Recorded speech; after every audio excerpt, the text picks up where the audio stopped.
Welcome to the Aegance Offscript Podcast, where we talk to industry leaders who share their stories, insights, and lessons, unfiltered and unscripted.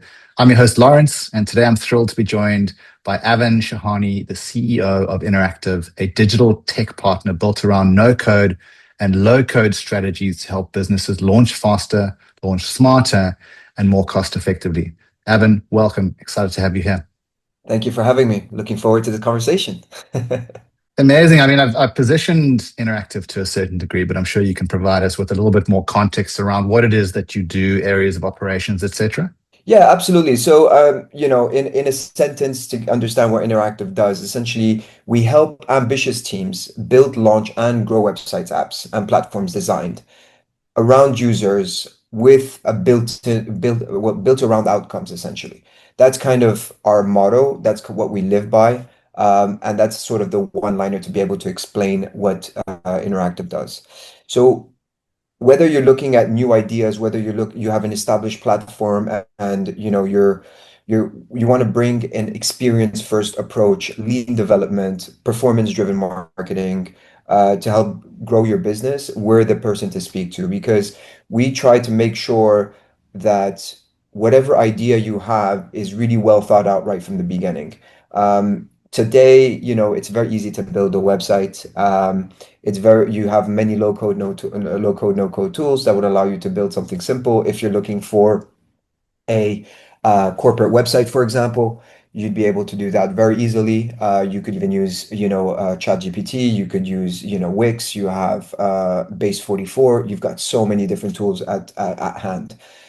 What we're really leaning on is mainly on the aspect of being able to look at the strategy part, looking at building an actual product. What that means is not just a simple content website, but something that's very transactional or functional, let's say. So let's say you're looking to build a SaaS platform, or maybe you're looking to build an internal tool to be able to automate a few tasks that can actually be handled by technology. So that's kind of the focus where our kind of sweet spot, that's where our experience comes. So that's what I mean by a digital product, because a digital product is essentially a product that actually enhances your life, whether it be in business, whether it be personal, whatever it may be, we're able to help you do that. And as the CEO, how do you define the principal tensions you need to navigate? I mean, between speed, cost, quality, and scalability when leading a no-code, low-code agency today? Yeah, so I mean, I act as like the strategist, the rainmaker call it, or even an early builder. I handle the first mile. I do the lead generation, proposal writing. I look at the vision for the company. Where do we want to be in 5 years? How do we differentiate ourselves from our competitors? As you know, there are a huge amount of agencies that do what we do, but how do we position ourselves to be able different from everyone else? Now, one of the things that we look at when we're looking at, for example, trade-offs is we look at the speed versus structure. We look at scalability versus customization. We also look at quality versus budget. Now, if I can cover, for example, the speed versus structure, we optimize for velocity, in MVP specifically. We also try to make sure we avoid the total chaos because it's very, very important that when you're building a digital product, that we look at the discovery part. And a lot of the CEOs and founders or, marketing teams look at, let's skip the discovery, let's jump straight into building. That's the completely wrong way of doing it. And in our defense and their defense, just purely because we want to make sure that we cover everything and it's well planned out. So yes, we want to deliver as quickly as possible, but we also want the structure to be correct from the beginning so that there's no rebuilding things in a year or two. So this is very important. When we look at scalability and customization, we want to optimize for velocity and MVPs, and we often say no, not to cover customized one-offs unless we can templatize or modularize. So we look at components. Every component needs to be individual from each other. They need to fit within a framework, but each component needs to be different. And we want to make sure that if we decide to change anything within that framework, that the component is able, that we're able to change that component quickly without having to affect all the other components. And doing that within a framework is what we like to develop. We love to develop frameworks for clients so they can actually visualize how things are going to work together, how they're going to look like in 2 years, in 5 years. And attaching to that is also making sure that we have a roadmap, a feature roadmap. Within that feature roadmap, we can say, okay, so in year one, we want to launch all these features. But once we launch the product, we need to make sure that each year we know we focus on the data that we get from the customers, or in this case users, and the users will feed our roadmap at the same time. So we need to also make sure that that roadmap is very modular. Now, when it comes to quality versus budget, again, it's very, very important that a lot of customers are looking to develop things on the cheap, just purely as well, because we've got a lot of competition around the region. What's also happened that I want to say is when it was before COVID, uh, enterprise customers really preferred that you had an office here in the UAE, that you were based in the UAE, that you could go to their office and physically be there with them and be able to have that relationship. During COVID, everyone was scrambling around, wanted to get digital online as quickly as possible. They saw the importance of digital to be able to communicate to their customers. Hence came, Zoom, Teams, Google Meets, and so on, where people were having just meetings online because you couldn't get out of your home. So your business had to continue. And then that's where things started getting very complicated, because then all the other agencies from around the region didn't need to be here anymore, because then enterprise clients were like, okay, well, we actually don't need people to really be here as long as we can get the good prices and things like that. So again, you have a huge variance, and I feel like in the agency world, you have very different sections of expertise, and the size of an agency also is very important. Obviously, the bigger the size, the more expensive it's going to be. But coming back to the original point, is some clients want luxury on a fast food budget, right? And that's just the norm. I think you probably have experienced that many times. But we've learned to educate our clients to be able to understand the long tail of the strategy that is required, and understanding that bad UX is always going to be a problem. So again, UX is always the user experience. It kind of encompasses user mapping, and encompasses understanding the user as much as possible to make sure that we design for the user. Because again, often it's the customer saying, "Oh, we want it this way," or "We want it that way," but there's no actual data to back that this is the way it should be done. So we always try to educate them on that part, because that, I think, is probably one of the most important parts when it comes to the quality and the type of budget that you're going to be putting towards it. How, as the CEO again, how do you balance being hands-on? I mean, you've mentioned that you have oversight over various processes internally, but how do you balance being hands-on or strategic versus enabling your teams to own execution? Yeah, so again, this comes down to trust. We are not a big agency. We are around 10 people now. The thing is, we need to look at the skill sets that we have, who is the right fit for certain projects. To give you an example, let's say if we're developing a digital product, then obviously, I want to make sure that I have a project manager that has that experience, that's built that type of platform before. So the way we're currently working is I basically focus mainly, my focus is literally marketing and sales. Once I do sign on a new client or a new project, it gets passed on to one of our project managers. I do sort of weekly catch-ups are usually on Mondays. It's basically with all our project managers. Right now, there's 3 project managers, and what we do is do a weekly catch-up with all of them all together in one room, and that would be on a Monday, where I just focus on what are the blockers today, what can we do to make sure the customer is always happy, not right, but is always happy. There's a big difference there, and just want to make sure as well that the continuity, and that I'm enabling them to continue their projects without me having to be there to unlock something. Again, coming back to blockers, I just want to make sure that they have everything they need to be able to continue throughout the week. So that's kind of the way I catch up. And obviously, there's those ad hoc calls with them in case there's a problem that arises. But my focus, and I've explained that to them, is to make sure that I'm able to bring in the new sales, that I'm able to craft the vision towards the future for Inneraktive. And so you mentioned that the market now, since COVID has come and gone, and we've truly become a global community of professionals. You mentioned that the market's now quite competitive. So over the past 12 to 24 months, I mean, are there any changes or innovations that you've consciously driven inside Inneraktive to elevate your competitive edge?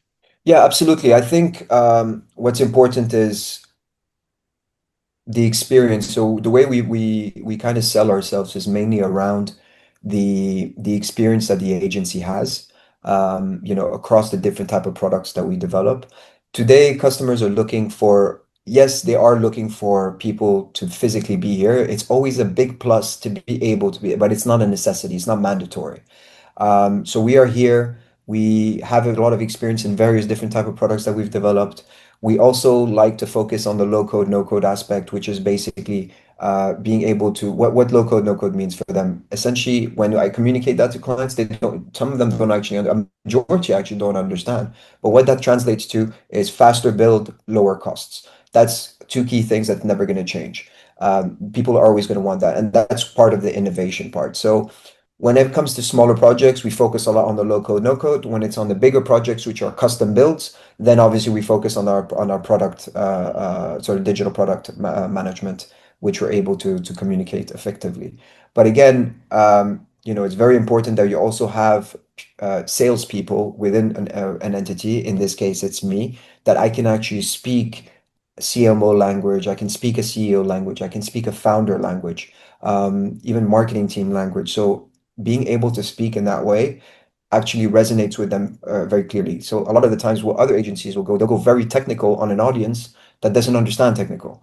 And that's where they shoot themselves in the foot, because if you're not able to, if you're explaining that to them and then they don't understand, then they're not going to resonate with you. So I'm able to speak both sides, where I'm able to uh, sort of bridge the gaps between the business and the technical side, essentially converting the business requirements into technical requirements.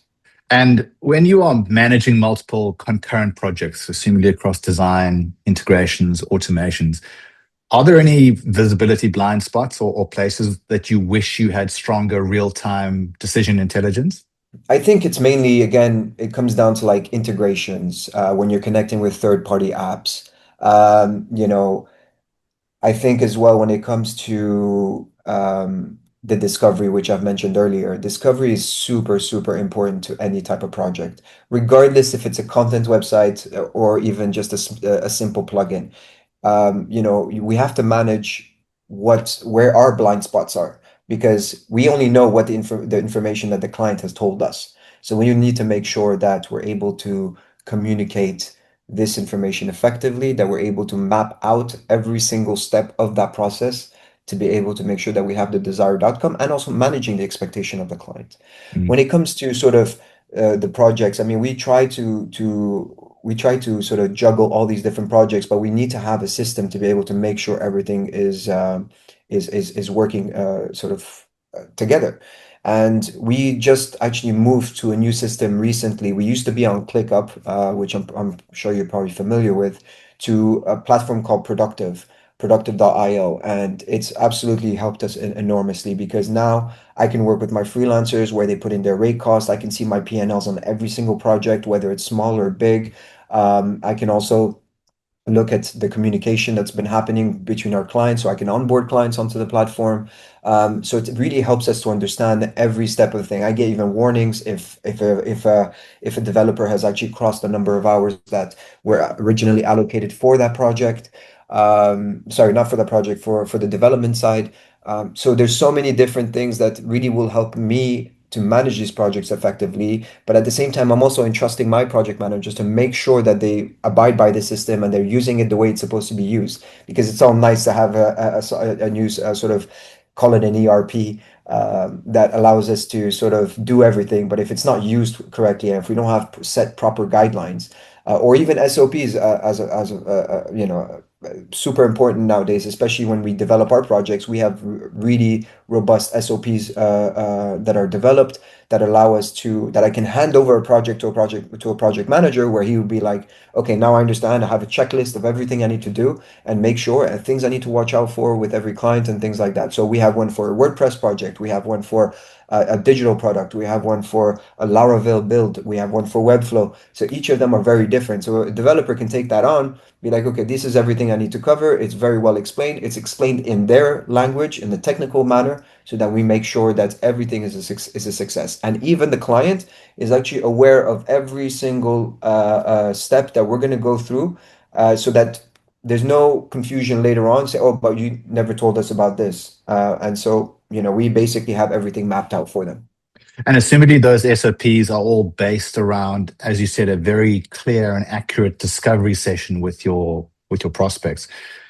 With that being sort of a very crucial step in your delivery, assumedly there's some very strict guardrails around that and a very clear process around how that discovery session needs to be run. Yeah, absolutely. So there are two types so we have internal SOPs of how things should be built, which is the technical one. Then we have another SOP, which is basically about our kickoffs and project scoping. So we make sure that we list every single feature. Every feature is basically mapped out as to how it's supposed to work. All of that is done part of the discovery session once we start working with a client.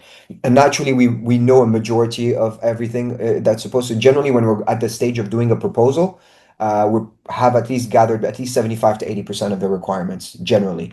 So we understand that as much. But then there's always those really digging in that thing that the client hadn't actually thought of. And we can't really go into that at that point during the proposal stage. So we do that during the discovery stage. And during the discovery stage, we really dig in deep as much as possible so that when we communicate this information to our UX, UI team and the dev team, then at least they have a full understanding of how every single feature is supposed to work. But that's just to give you an idea. There is an SOP for the way we gather the requirements from the client. Yeah, that makes complete sense. And if you could wave a magic wand and get one dashboard across all projects, what would it show? In what sense? Just in terms of progression, data, giving you a sense on whether the project could deviate, if it's on course, just all of the information that you need. And I mean, the reason I ask this is probably because this type of dashboard doesn't exist, and that's why you need a magic wand to create it. But what is most important to you from a data perspective in terms of tracking projects to closure? Well, to be fair with you, I actually have that today. I have this dashboard that I rely all my information on. So, for example, the number of hours that were worked on on a certain project. I wish they were always green, but unfortunately, they're not always green. Probably about 50% are in red, and and the rest are in green. Looking at, being able to know when I need to start, when I need to bill a client, knowing when it's kind of a holistic dashboard that actually tells me when employees are going on leave, when how many hours are left on a certain retainer, being able to see the how do you call it? The number of resources on a sort of a category base, so how many devs I have available, how many project managers I have available, etc., etc. So we actually have this kind of platform today, which is the one I spoke to you about. With you focusing mainly on sales and marketing, client acquisition obviously falls under your remit. I'm pretty interested to understand, where are the majority of your clients finding you? How do they make contact with you? So, as I mentioned before, like one of the differentiators is we act like a product team. We're not just a service shop. So you're getting an actual team. You're not just getting like a dev or just a UX person or anything. So we're actually actively working with you to make sure that we get your desired outcome.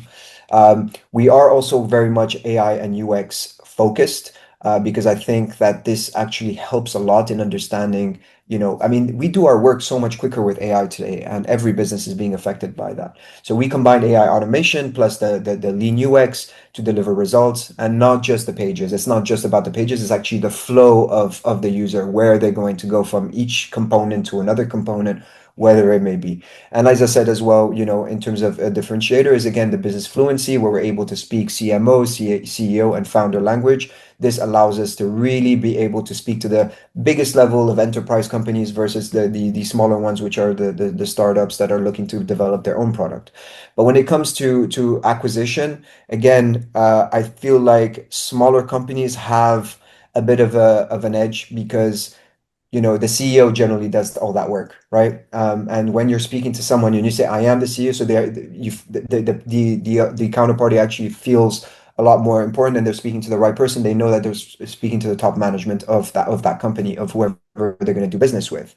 On the bigger companies, you're always speaking to a business development manager, or a business development director, whatever it may be, a salesperson in general, who would be able to help you. But ultimately, I think that's how we were able to differentiate ourselves. But at the same time, when you look at the retention method, the hypercare for us is the most important.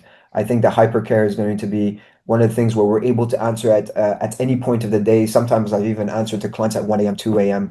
Maybe the website went down. Anything can happen. I mean, we had a website on AWS just recently, and that went down because of what happened on Monday with the AWS issue.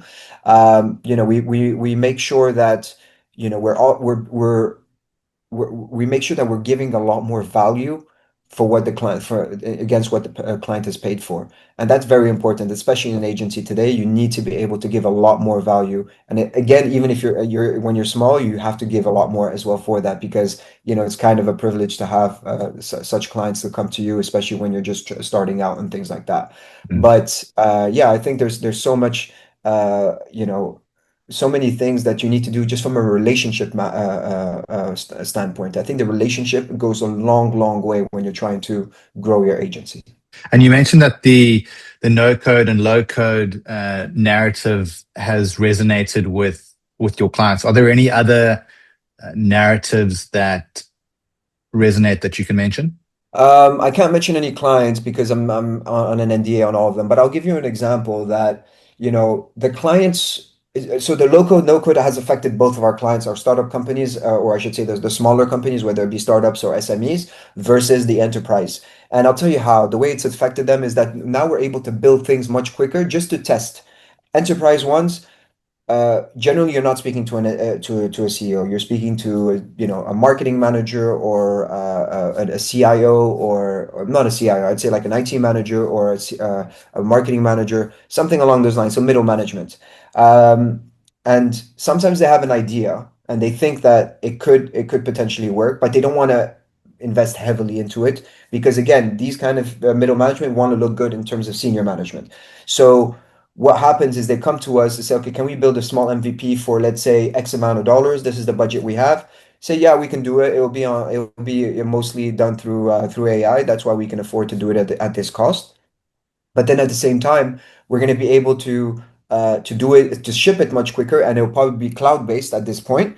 But at least it'll give you the flexibility to be able to test it out. Now, if the test goes well, then they can come back to us and say, yes, it worked really well. We're really happy with this. Let's double down. Let's create something custom. So generally, the AI part is mainly to be able to build things quick for testing purposes. That's whereas before it was more about having to put in putting in a big budget to be able to test, which is not efficient for anyone. So as of now, we can build something for a small budget, make sure it works, they're happy with it, then we can go and especially, it's kind of like getting your foot in the door in a way, you know what I mean?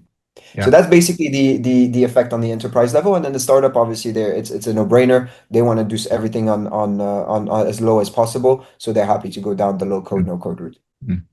And in terms of your go-to-market strategy and the channels that you utilize to attract attention and have clients approach you, what has yielded the best results for you? I mean, many operators that I've chatted to, they rely on referrals initially, but that sort of eventually runs dry. And then obviously you have inbound or outbound, and across outbound, social media, email automations. What's yielding big results for you?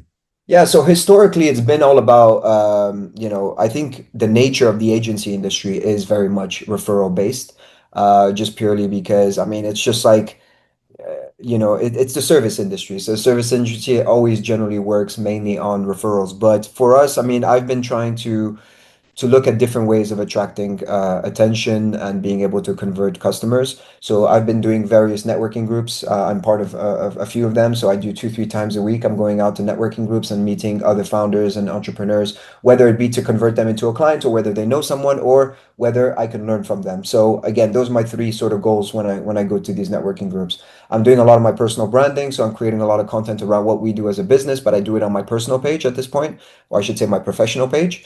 Then I also look at creating a lot of content for the website that allows us to sort of attract people coming to Inneraktive just organically. So I'm not doing too much paid ads at this point, but then I'm also doing a lot of LinkedIn. So a lot of LinkedIn outreach. I'm doing a lot of LinkedIn sort of cold emailing.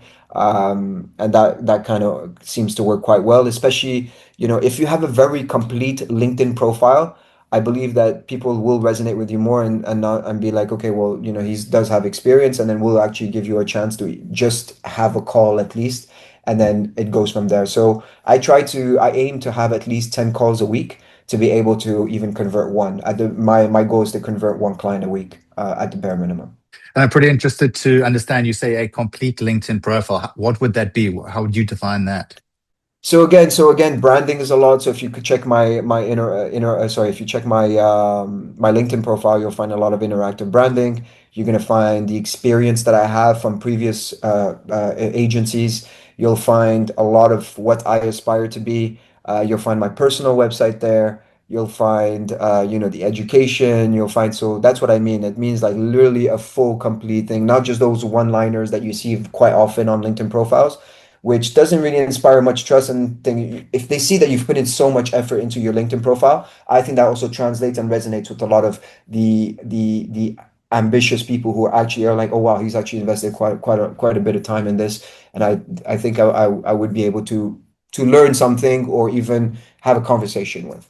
Mhm. Yeah, that makes complete sense. So, once a project is delivered, how do you ensure that your clients stay engaged rather than churning or slipping into inertia? We need to be able to offer services. Now, I can't guarantee that every client is going to have another project right away. But keeping in touch with that client is very important. If they can give you two, three projects a year, that's amazing. I try to always convince the client to work with us on a retainer basis as well after the project isn't, because any project today is always needs to upkeep with the technology advancements. So, having said that, it's important for every client to have a retainer, whether it's with us or even whether with anyone else. Naturally, we would like it to be with us.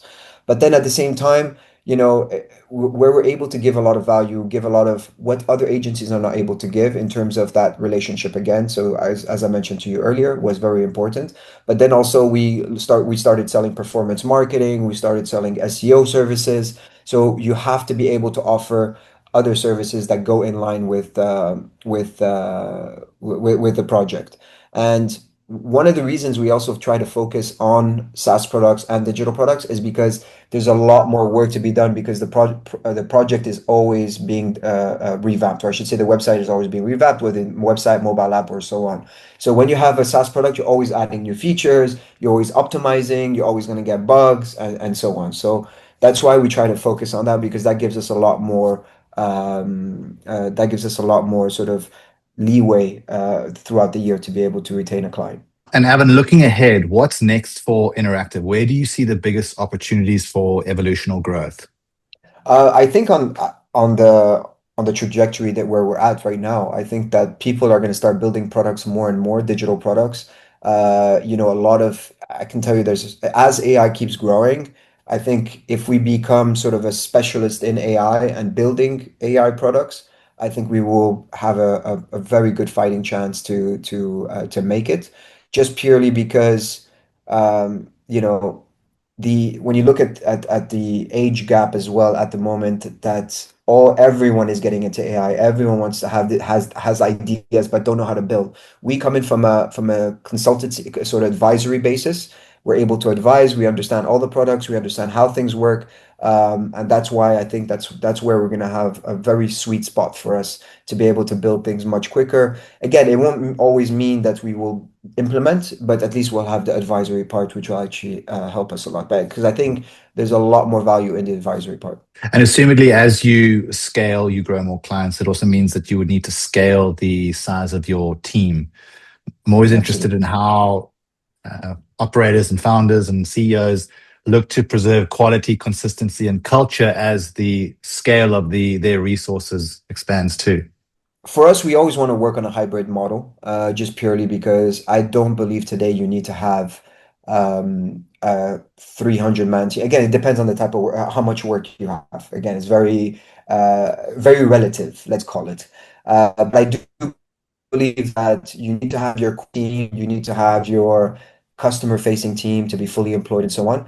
Anything that's back office, I believe, can be a hybrid model, and that's basically your model where some of the devs are actually fully employed, but again, a majority of the devs are people who are freelancing and are able to work on a project base because depending on the technologies that you work on, you don't always need these resources. There might be an instance where, for example, you're building an enterprise CMS, and then there's this AI component, or not even an AI component. Let's say there's this CRM component where you need that's CRM specialist to come in and help you with that. You don't need to employ that person for long term. So it's very important to be able to see the way that hybrid model fits. Now, the way I would look at it is mainly looking at developing a kind of a procurement portal for an agency to be able to onboard all their freelancers, and then each freelancer that's actually worked on a project can be graded and understood how they worked, if they done well, if the client was happy or not, and then you can have some kind of a grading system for each. You can also upload a brief to all the, let's say for the example I gave, let's say to all the CRM freelancers, and just say, okay, this is the brief. What is the cost? What is going to be your approach for this project? Have very quick meetings with them, understand what they're able to do, select one and get them onboarded to work on the project, and just continue doing that for all the different skill sets that are not required internally. Yeah, that makes complete sense. And Avin, if our viewers and listeners want to reach out to you, connect with you personally, but also connect with Inneraktive, where's the best place for them to do that? Yeah, they can connect with me on LinkedIn. They can connect with me on my Instagram, even through the company website. I'm the one that receives everything, so since I'm on the sales and business development side. Amazing. Well, Avin, thank you so much for joining us on the podcast today. It's been a fascinating conversation, diving into your approach as a CEO, managing the strategic versus operational sides of your job, but then also talking about the company, its processes, and what your future aspirations are. Perfect. Thank you so much for having me. It was very interesting, and looking forward to seeing the episode online. That's it for today's episode of the Aegance Offscript Podcast. If this conversation sparked something, a thought, a question, or a new way of seeing your own business, like the video, subscribe to the channel, and leave a comment down below. We'll catch you on the next one. Cheers.